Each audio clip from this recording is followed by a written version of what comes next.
Entering the grounds. As we began walking, the grounds felt strikingly ordered. Wide spaces, straight paths, buildings placed with intention. This wasn't chaos, it was designed. That order mattered. It made suffering efficient. Signs explain where buildings once stood and how the camp functioned.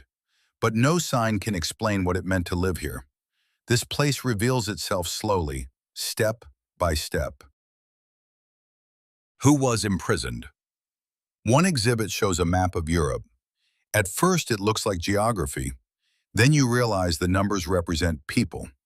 Prisoners came here from nearly every corner of Europe: Germany, Poland, France, the Soviet Union, Italy, Yugoslavia, and many others.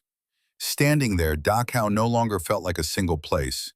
It felt like a gathering point for suffering across a continent. We stood quietly for a while.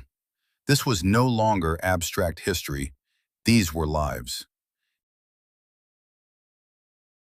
Arrival at the camp. There is a photograph of prisoners marching toward the camp under guard. Their faces are indistinct, but their posture tells the story. Most had no idea what awaited them. Many arrived by train, others were marched from nearby towns. In the final months of the war, the camp became dangerously overcrowded as prisoners were transferred here from elsewhere.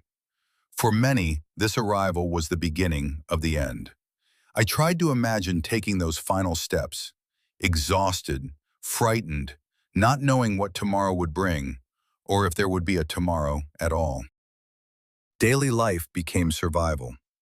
Inside the museum are display cases filled with ordinary objects: bowls, cups, spoons, shaving tools. They don't look historic, and that's why they matter. These were the tools of survival. A bowl meant food, or the hope of it. A razor meant trying to remain human in a place designed to strip that away. We stood there longer than we expected. It was impossible not to imagine the hands that once held these objects and the lives they belonged to. The daily routine.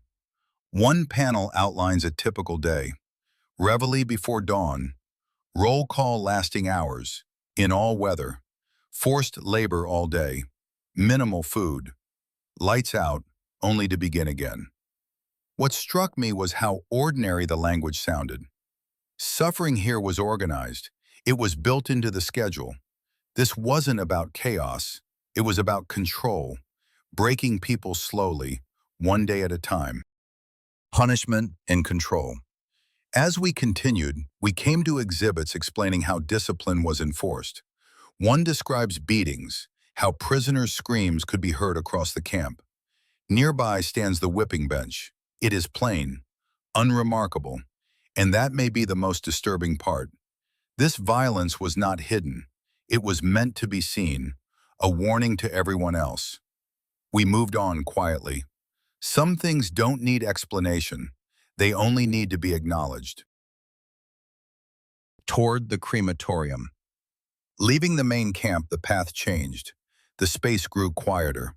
We were walking toward the crematorium, a separate area, deliberately set apart.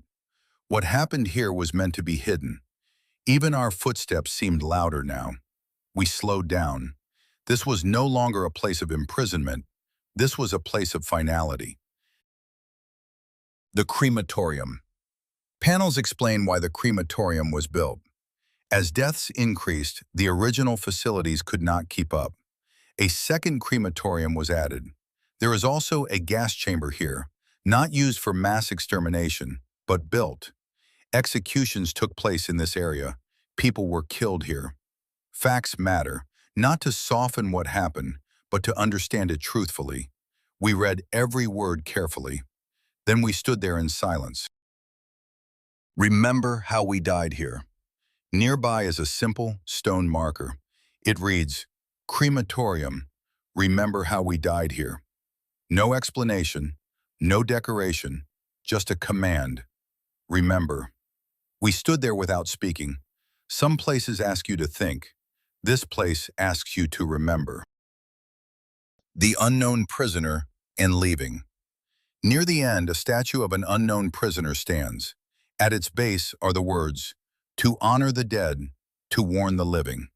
To honor the dead feels natural.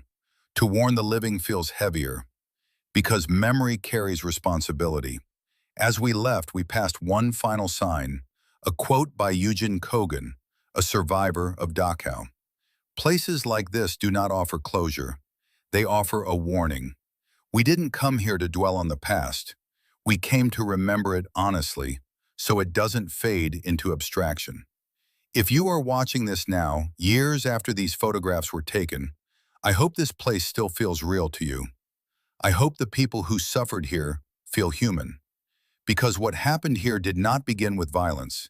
It began with division, with indifference, with people looking away. Dachau stands as a memorial and as a warning, one we carry with us when we leave.